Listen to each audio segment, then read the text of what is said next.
Good morning, students. This is Monica Agrawal, lecturer in commerce from Double G Triple S Hisar.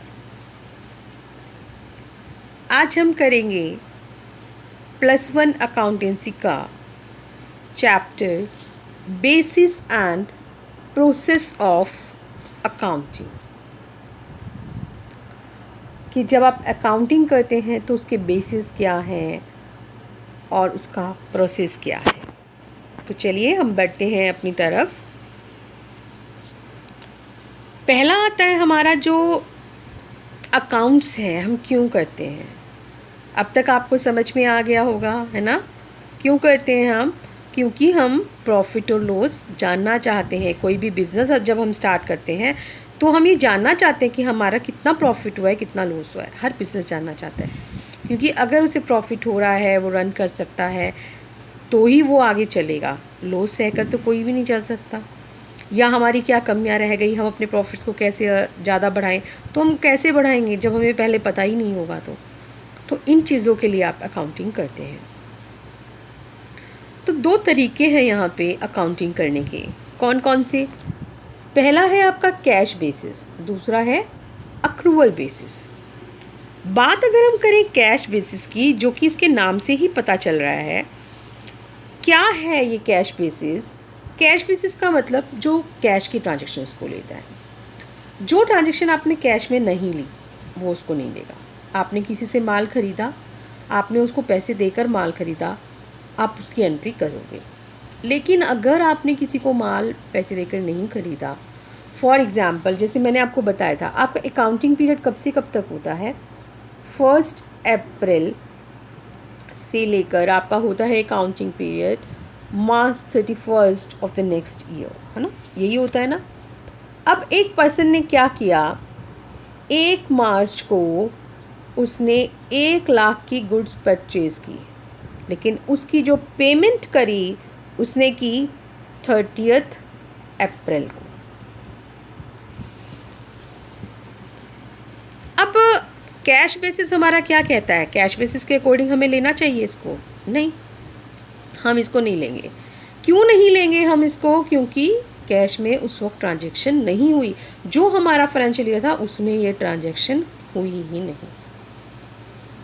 जो दूसरा है ना accrual basis का, जिसमें उपार्जित आधार पर है, तो वहाँ हम लेंगे। क्यों? क्योंकि हमारी ये जो ट्रांजैक्शन है ये हमारी इसी फाइनेंशियल ईयर से रिलेटेड है, तो इसलिए हम इसको वहाँ पे ज़रूर लेंगे। लेकिन कैश बेसिस में हम नहीं लेंगे। कैश बेसिस में हम सिर्फ जो हमें कैश में मिला या जो हमने कैश में दिया, हम सिर्फ उन्हीं को लेते हैं। चाहे वो हमारी परचेज़ हो, चाहे वो हमारी सेल हो, चाहे वो हमारी एक्सपेंसेस हो, या चाहे फिर वो हमारी इनकम ही क्यों ना हो। समझ आ गया आप लोगों को? और ये जो सिस्टम है कहाँ चलता है ज़्यादातर इस सिस्टम को जो अडोप्ट करते हैं ना, वो गवर्नमेंट कर देती है। क्योंकि वहाँ पर ज़्यादातर क्या है कि कैश की ही सारा काम होता है, अलग से नहीं होता। प्रोफेशनल लोग हैं, डॉक्टर है, लॉयर हैं, चार्टेड अकाउंटेंट है, ये भी इसी मेथड को फॉलो करता है। आप जब डॉक्टर के पास जाते हो तो आप बोलते हो हमारे पास पैसे नहीं है देने को, तो क्या वो आपको कह देते हैं बाद में दे देना? नहीं ना। वो आपको आपको कब चेक करेगा? जब आप पहले उसकी स्लिप कटाओगे। स्लिप क्या आपकी फ्री में कट जाएगी? नहीं, उसके लिए आपको पेमेंट करनी होगी। तो मीन्स वहाँ पे आपका कैश का सिस्टम है ना। तो कैश का सिस्टम जहाँ पर भी है तो वो हमारा क्या है? कैश बेसिस पे है। तो यहाँ पे ये फ़ायदा उन ऑर्गेनाइजेशंस के लिए है जहाँ पे जितनी भी जो ट्रांजैक्शन हमारी हो रही है ना, वो हमारी कैश में हो रही है। और बहुत सिंपल सा मेथड है, रियलिस्टिक भी है, ठीक है, और बहुत से लोगों को आराम से समझ में आ जाता है। और इसमें कोई आपको पर्सनल जजमेंट की या किसी चीज़ की ज़रूरत नहीं होती।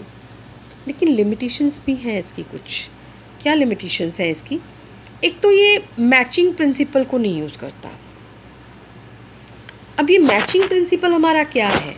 मैचिंग प्रिंसिपल है हमारा कि हम ये कहते हैं कि एक टाइम पीरियड से रिलेटेड, जिस टाइम से रिलेटेड हमारी इनकम है ना, उसी टाइम पीरियड से रिलेटेड हमारे खर्चे होने चाहिए। तो यहाँ पे ऐसा नहीं होता। अगर आपने किसी से उधार माल ख़रीदा या उधार का खर्चा था आपका, तो आपने क्या किया, अब आपने उसको जब कैश में वो किया तब आपने लिया, उसको आगे पीछे नहीं लिया। तो वो वहाँ पे हमारी उस प्रिंसिपल को फॉलो नहीं करता है। और वो यहाँ पे कहते हैं कि ज़्यादातर आप इसमें फ्रॉड्स भी कई बार लोग कर लेते हैं, क्योंकि आपके पास कैश में है, दिखाना है, आप कुछ का कुछ दिखा सकते हो। तो जब अगर हम एक टाइम पीरियड का नहीं दिखा पा रहे, हम उसमें फ्रॉड भी कर सकते हैं। कैपिटल और रेवेन्यू नेचर के आइटम्स को भी हम अलग नहीं कर पाते, है ना।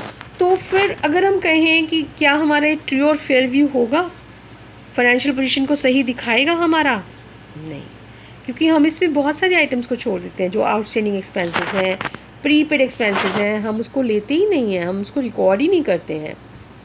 तो इसलिए जो इंडियन कंपनीज एक्ट है वो भी इसको रिकॉग्नाइज नहीं करता है।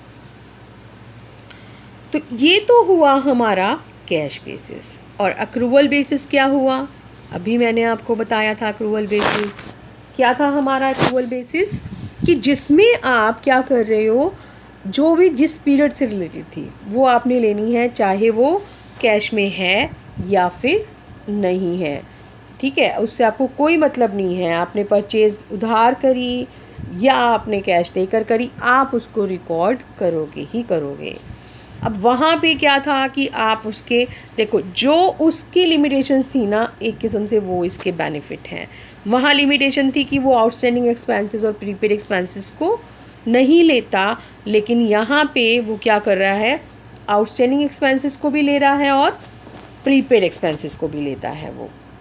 और यहाँ पे ये मैचिंग भी कर रहा है, उसी पीरियड से रिलेटेड वो भी करता है। आउटस्टैंडिंग एक्सपेंसेस भी ले लिए, प्रीपेड भी ले लिया।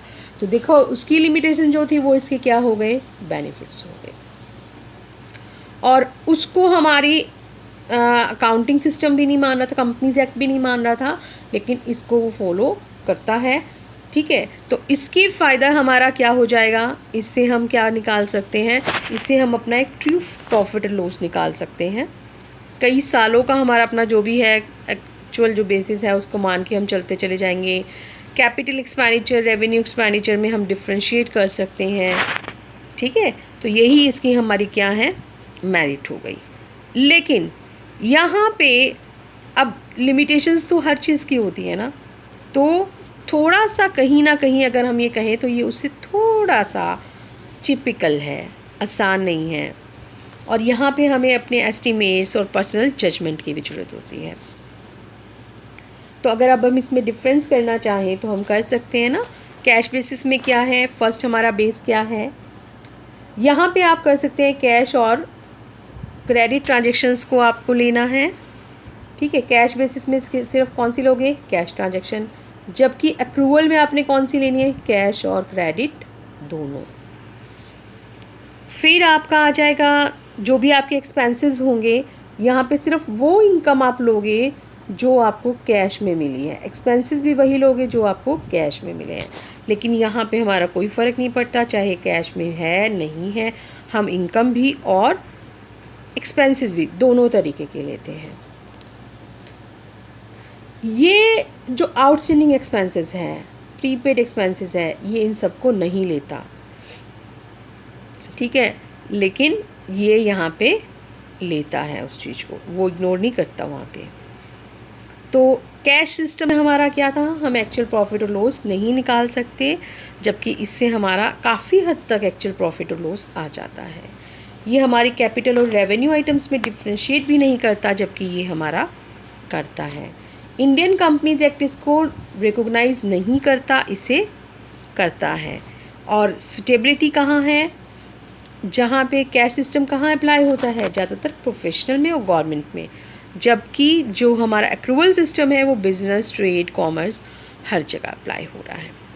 क्लियर हो गया आपको कि अब आपको अच्छे से पता चल गया होगा कि दो बेस सिस्टम है हमारे, कैश बेसिस और अक्रूवल बेसिस। चलिए नेक्स्ट हमारा आता है that is accounting process. Accounting process हमारा क्या है, याद है एक फर्स्ट चैप्टर में मैंने आपको करवाया था अकाउंटिंग साइकिल। अकाउंटिंग साइकिल जो था उसमें आप अगर आपको ध्यान हो क्या था वो, जैसे जैसे हम रिकॉर्ड करते हैं, आगे खाते बनाते हैं, हम उससे अपने इंटरप्रिटेशन करते हैं, दैट इज़ अकाउंटिंग प्रोसेस। तो यहाँ पे हम उन चीज़ों को बस थोड़ा सा डिटेल में लिखेंगे और इसके अलावा कुछ भी नहीं है, सीक्वेंस में है ये चीज़ें, बात वही है जो ऑलरेडी आपने कर रखी है। आइडेंटिफिकेशन ऑफ ट्रांजेक्शन्स, यहाँ पे हम ट्रांजेक्शन्स लेते हैं। अब कौन सी ट्रांजेक्शन्स लेंगे हम? जो मॉनेटरी टर्म्स की है, जिन्हें आप मनी में कन्वर्ट कर सकते हैं। जिन्हें आप मनी में कन्वर्ट नहीं कर सकते, आप उनको नहीं लोगे। और जब आप बिज़नेस में कोई भी ट्रांजेक्शन रिकॉर्ड करते हो तो उसका एविडेंस आपके पास होना ज़रूरी है, like cash memo, purchase, sale slip या चेक वगैरह कुछ भी। ये सारे के सारे जो हमारे एविडेंस होते हैं वो क्या कहलाते हैं? Source documents. क्या हो गए ये? Source documents. ठीक है, हमने ट्रांजेक्शन को आइडेंटिफाई कर लिया कि हमने इनको रिकॉर्ड करना है। फिर सेकेंडली हम उनको क्या करेंगे? हम उनको रिकॉर्ड करेंगे। अब पहले हमने रिकॉर्ड कहाँ करते हैं? ध्यान है आपको? जर्नल और उसकी सब्सिडरी बुक्स में। क्या क्या थी वो आपके? जर्नल आपकी ओरिजिनल बुक ऑफ एंट्री भी कहलाता है, क्योंकि सबसे पहले आप यहीं पे ही एंट्री करते हैं, तो इसको ओरिजिनल बुक्स ऑफ एंट्री भी कहा जाता है। और इसमें हमारी अलग से थी जो हम बना लेते हैं, जैसे कैश बुक हमारी हो गई, और कौन सी हो गई हमारी? परचेज बुक है ना, सेल बुक, ऐसे ही परचेज रिटर्न, सेल्स रिटर्न। तो इस तरीके से जो इसकी सब्सिडरी बुक्स थी हम वो बनाते हैं। उनमें हम वॉचर्स की हेल्प से रिकॉर्ड कर लेते हैं। तीसरा फिर हमारा क्या आ जाता है? क्लासीफाइंग। हमने क्या करना है? हमने जो एक जैसी एंट्रीज हैं, सिमिलर नेचर की जो एंट्री हैं, उनको हमने एक जगह इकट्ठा करना है। जैसे राम की से जितनी बार एंट्री की, राम को चाहे माल ख़रीदा, राम से उसको पेमेंट करी, उसको माल वापस दिया, तो सारी एंट्रीज अलग अलग डेट की हमने एक ही जगह ले आए और उसको हमने क्या बोला? लेजर, खाता बही। ठीक है, फिर हमने उसको क्या किया? समराइज़ किया। हमने समराइज़ में हमने क्या किया? अपने फाइनल अकाउंट्स मेंटेन किए, ट्रायल बैलेंस, उसके बाद हमने अपना trading account, profit and loss account and balance sheet. तो उससे हमने अपने रिजल्ट्स निकाले। अब देखिए वापस मैं उसी की तरफ चल रही हूँ, अपने अकाउंटिंग प्रोसेस की तरफ ही। तो यहाँ पे फिर से वही चीज़ हमारी आ गई जो हम पहले भी कर चुके हैं कि सबसे फर्स्ट ट्रांजेक्शन हमारा क्या है? ट्रांजेक्शन्स, आइडेंटिफाइंग द ट्रांजेक्शन्स, सिर्फ मॉनेटरी ट्रांजेक्शन्स, नथिंग एल्स। फिर हमने उसको क्या किया? जर्नल में रिकॉर्ड किया। जर्नल में जब आप रिकॉर्ड कर रहे हैं तो आपने इसकी अलग अलग ही बना सकते हैं कि कैश की आपने अलग बना ली, परचेज़ की अलग बना ली, सेल की अलग, ऐसे आपने 7-8 इकट्ठी बना ली। फिर आपने इन एंट्री से आपने जो कर दिया, क्या कर दिया? आपने लेज़र बनाया। जैसे मैंने अभी बताया कि राम की एंट्रीज़ एक जगह, शाम की एंट्रीज़ एक जगह। फिर आप बनाते हैं ट्रायल बैलेंस। ट्रायल बैलेंस जब आप बनाते हैं तो क्यों बनाते हैं? क्योंकि जितने भी आपके अकाउंट्स के बैलेंसेस रह रहे हैं या लेज़र में जितने भी बैलेंसेस बाकी हैं ना, उनको हम एक जगह लिख लेते हैं, तो उससे हमें पता चल जाता है कि हमारी अर्थमेटिकल एक्यूरेसी कितनी है। फिर इसकी हेल्प से हम ट्रेडिंग अकाउंट बनाते हैं। ट्रेडिंग के बाद हम profit and loss, profit and loss के बाद हम बैलेंस शीट, और ऐसे हमारा चक्र चलता रहता है, क्योंकि काम तो होते ही रहते हैं, तो हम वापसी उन चीज़ों पे आ जाते हैं। तो आई होप आपको समझ आ गया होगा। अगर अच्छे से समझ में आ रहा है तो इस चैनल को सब्सक्राइब करना ना भूलें।